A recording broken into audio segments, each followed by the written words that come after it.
Dear guests, dear participants, respected researchers, representatives of companies, government organizations, and other stakeholders of the innovation community, a warm welcome on behalf of the organizers of the UNI.MINDS 2022 Festival, and especially by the University of Primorska Center for Development and Transfer of Knowledge, which joined this year as a co-organizer of the UNI.MINDS Festival. Today's climate panel is dedicated to a broader discussion about among the stakeholders on the innovation environment about the increasingly pressing topic of climate change, which is already clearly visible in our daily lives and requires urgent and appropriate action on several different levels, like politics, science, economy, and of course society, if we want to survive as civilization. Climate change is already here, but where are we with our appropriate responses and actions to it? This is the question posed by today's keynote speaker, Dr. Violeta Bulc, politician, entrepreneur, innovator, engineer, author, sportsperson, and volunteer. Mrs. Bulc is founder and curator of Ecocivilisation, creator of the Ecocivilisation Wings Network, part of the G100 network, global chair member of the G100. To many of us is also known as former EU Commissioner for Transport in the period of 2014-2020, and of course, Deputy Prime Minister of Republic of Slovenia. She has also vast working experience in telecommunications sector and much more. She will first address and point out key global challenges and possible solutions that can help us to evolve, adjust, and reinvent ourselves. Mrs. Bulc, please, the floor is yours. Thank you very much, and thank you much for this introduction. So allow me to start sharing also some PowerPoints that will hopefully help us to focus our discussion even more. Yes, the question that I'm raising is really, where are we in this vast cycle of climate change that is happening around the world? And the key question is, are we actually working together? And are we really talking about the key issues that are really concerning the human society? Throughout my experiences, especially in the last years of being a politician and now the curator of a global movement, I dare to challenge this readiness. I do believe that humans, we as a human society, we of course contributed a large part to the speed with which climate change is happening today. And but this is a natural circle of the planet Earth.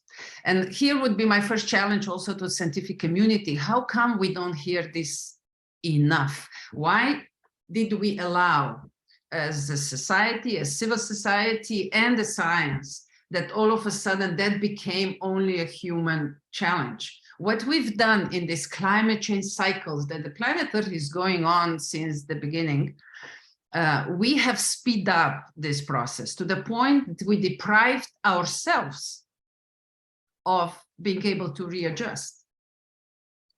So is this really the good question about 1.5 Celsius? Can we reach that or not? Which is now the key message of Egypt, COP27, 1.5 is that? Or do we really have to rethink the way how we approach to the climate change that is now emerging around us? I would certainly invite us to work more collectively, to work on a level of an ecosystem and openly speak about what is ahead of us. There are many scientific researchers that never get to the general public that are showing us about the progress of climate change cycle that is happening right now, which parts of the world will be most affected. But we are not talking openly about it. We focused all our activities on CO2, which is not even the biggest elephant in the shop of crystals. It's actually a small elephant. We are not addressing enough the methane challenge. And one of the reasons that this is neglected is because we cannot measure, and whatever we cannot measure, we cannot act upon. That is the current position. I would certainly invite us that we don't need to measure everything, and that in order to act. So let's be a more fluid ecosystem and really openly, through the discussion, through the various diversified experiences, start to address the climate change as a holistic challenge of everyone, not just selected groups. So through the climate change, now we can start looking at other challenges that are emerging at the same time. And that will just show us that the society as a whole might be in front of a maybe even civilizational challenge. The way how we evolved is somehow no longer serving us to find the ways to coexist on this incredible, beautiful planet Earth with all other beings, but is somehow putting humans in the position that we don't even know what our role is. And we continue to destroy instead of continue to collaborate and continue to look for solutions for zero net effect on this planet. So one of the very core characteristics that we are contributing to is environmental degradation. In environmental degradation, in one hand, you can blame climate change for it, or you say, okay, we do have a role to play here, and we are, with our behavior, not only contributed to the faster climate change, but to the serious environmental degradation of the quality of soil, of the biodiversity. And we know if you kill the biodiversity loss accelerates entropy on natural ecosystems. So what we're going to end up at the end with? Maybe a small robot who will just switch the light off. The other thing is that also pollution of water, air, and land means a direct destruction of our bodies, minds, souls, and hearts, of ourselves, our kids, our friends, our parents, of our neighbors. Why are we not the level of personalization of this challenge is really not big enough. We're actually doing things to harm ourselves. Where are we? I mean, why are we not asking ourselves the right questions? And that actually leads also to a higher and higher poverty. What is happening right now? We are in the times when actually the middle class is disappearing. And we are seeing a growing upper class and really even much faster growing the lower class. The poverty level is covering more and more people on this planet Earth. And the paradox in all this is that we're pouring more and more money into addressing the poverty. So what's wrong here? I mean, we have to ask ourselves, with all good intentions, we are creating worse conditions. We have to start asking ourselves the right questions. Why, what in the system is not functioning well? You could also, of course, immediately say, you know, there is a big conspiracy and there is a group who wants to destroy everything. Well, it's only a group, even if it exists. But it's a mass of people who have to start asking themselves the right questions, and we have to start acting together, because these are the challenges that we are addressing without really substantial results. And more, these challenges are being addressed in closed user groups. So what is the role of science here? At every point, is science serving the humanity as its initial mission is all about? Is it really bringing forward new solutions to raise the quality of life of all of us? Is it still curious? Is it still trying to break the boundaries of knowing? Or, as one has to doubt and ask a question: is it more and more in the hands of economical interests? Is it more and more in the hands of some close user groups within which the money is being redirected?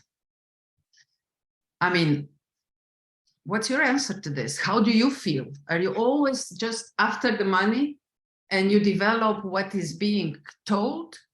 Or do you really follow your curiosity and your sort of obligation to humanity to help humanity?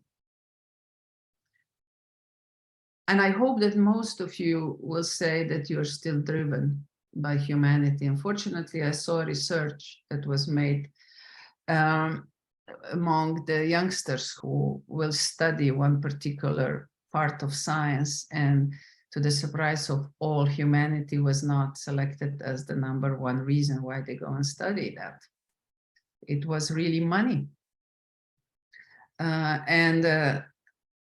Until we ask these questions, we will not be able to really fully engage and address the challenges that are ahead of us.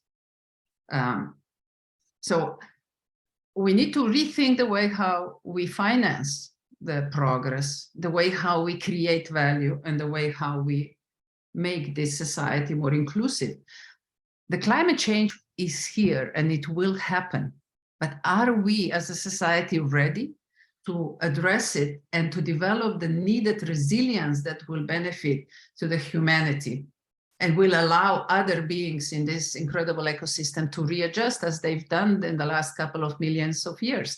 This is the first time in the history of humankind and the first time in the history of a planet that the entire planet is claimed for. It's owned by somebody and who exercises the rights to manage it on its own terms. So what are we gonna do? Are we continue gonna accept the conclusions and solutions and tools that will lead to even higher destruction?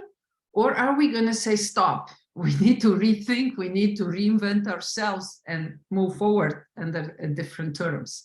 I just put together a very quickly, couple of really important enablers and tools that are currently, besides COP20, whatever, that is happening, and try to bring all the stakeholders together. Let's take a look at the agenda of UN for sustainable development. Let's take at the European Green Plan. Let's take it at the new concept that really brought a new perspective, so-called donut model, that tells us about the limitations of the planet Earth, and that we cannot just endlessly use the resources, because at one point there will be none. And yes, all these are hopes, but what are the challenges that I somehow see that they share? One is that there is no governance attached to it, no enforcement power to really enforce the goals that we need to follow. And above all, a lack of new organizational structures and progressive capacities on the ground. But above everything, there is a lack of political sincerity. We sign everything, but how much do we really deliver? And do we deliver in the name of a society or just close user groups? Circular economy is a big hope. Regenerative modeling is a big hope. But can we decouple the economical growth from environmental exploitation? And we need to know that there is no 100% of circular economy. So we have to add something else to it, and we need to do it from the beginning. Otherwise, we will go into a direction that we don't want to go. But let me just talk about what's next. I'm very positive, and I do believe that humanity has a capacity to reinvent itself, that we do have knowledge. We are well connected to build the planetary consciousness that will move us towards the sustainable coexistence with this planet. It's worth it. This is by far the most beautiful planet in our galaxy. Just remember the pictures that we get from our planets. Do you want to live on any of those? I mean, look at the Earth. Whoever goes to space and looks at the Earth just completely he or she changes the attitude towards this planet because it's so magical. And what we're doing on a local level, we're constantly sacrificing the future of this beauty for the very short-term benefits. So yes, I do have a dream, and this dream I call Ecocivilisation. And I do believe we have a capacity to deliver it. We have a capacity to start responding on collective level with dynamic structures and dynamic attitude towards life. Yes, we're challenged by VUCA, volatile, uncertain, complex, ambiguous conditions, and all this rapid, unpredictable, paradoxical, tangled world. But we have a capacity to find solutions. They will not come from static structures. They will come from our capacity to constantly readjust and collaborate with each other, co-create together in order to constantly find a response to the new conditions. And I do believe that that will come from a collective consciousness and collective intelligence, which will also allow, and this we have learned through all these isms who all failed to deliver good results, that will allow individuals to flourish at his and her full extent, harnessing the collective at the same time. That is something that all isms gave us, and we need to go beyond. We are capable of doing that. And we need to also help each other. When we are helping each other to learn from our past, I mean, cross-civilizational integration is a huge potential that can help us to really build on the old wisdoms and knowledge that are being collected throughout thousands of years, not only a couple of decades. We have this privilege to learn from the past. So instead of transition, I really invite us all into reinvention. Instead of globalization or localization, I invite us all into glocalization, where from the local environment, we find the patterns and we act collectively on a global level. I do invite us that instead of quarterly planning, which is so destructive for our society, focus on the real needs of selected customer segments and build long-term relationships. Nobody wants to commit on the long term, but how are you going to change a society if you don't commit for 30, 50 years ahead? How? No way. So I think we're at the position to really ask ourselves, do we want to be proud ancestors of future generations or not? And just realize that everything is connected. So how to prepare for 2023 and beyond? And I'm not preaching anything. I live what I talk. I walk the talk. So I do believe that we have an incredible untapped energy and resource in love that we're so much avoiding to say, but physics proved that this is the essential energy of the universe. And we should not be afraid to trust life and go beyond the manipulations that are happening right now. Care and integrate that care in products and services. I would definitely invite us all to follow in that direction. Really start caring, and it feels great.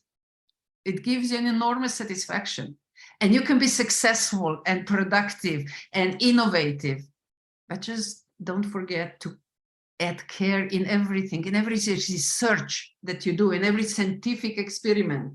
Put care as one of the motivators, and do the best you can and learn at every step on the way. And last but not least, connect, inspire, and allow others to inspire you to keep this big picture alive all the time. Where is all this change coming from? where should we look for it? I mean, I do believe that these little changes are always happening out there on the outskirts, somewhere hidden in some at the edge of the mainstreams. And I do invite science to more bravely look at those edges and really look for these hidden social clusters that are everywhere, and address them, support them, that they can flourish. Because historically, every single network has these hidden social clusters. And historically, that's where the change comes from. So that's why I believe there is hope. And I see science as an important vehicle, as long as the science wants to care, and as long as the science wants to serve. And here we can have an important way forward. So in the conclusion, I love this saying that this conference put forward is, let's bring everybody together and have a party of life. Yeah, let's bring everyone together and really address what humanity is all about. We care, we love, we want to interact, we want to create, we want to be together and share responsibilities as well as the benefits of our work. And that's where I do believe is the hidden answer to climate change and all other challenges that are happening around us. So yes, we have a capacity to reinvent ourselves. Yes, we have a capacity to jointly recognize what is really the core challenge and address it. And we have a capacity to tap into the emergence and see new structures and new possibilities that we are together harvesting and hopefully harnessing, and finally learn how to human well. Thank you very much. Thank you very much, dear Mrs. Bulc, for your inspiring talk. And I hope that, yes, that we will start asking ourselves the right questions, and that we will also take your note about the new paradigm and how to behave in the future. So reinvention, localization, collaboration, co-creation are those, for sure, the approaches we have to incorporate into our daily activities in order to make our life more sustainable and with as possible as minimal impact on the environment and climate. Yes. Thank you very much for your talk again. And I warmly invite all the participants to move on to the climate panel discussion, which will start in a few minutes at 2:30.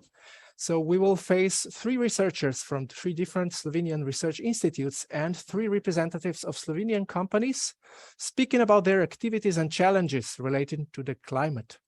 You're warmly invited to join us in 7 minutes time. So please take a short break, and I look forward to meet you at 2:30. Thank you very much.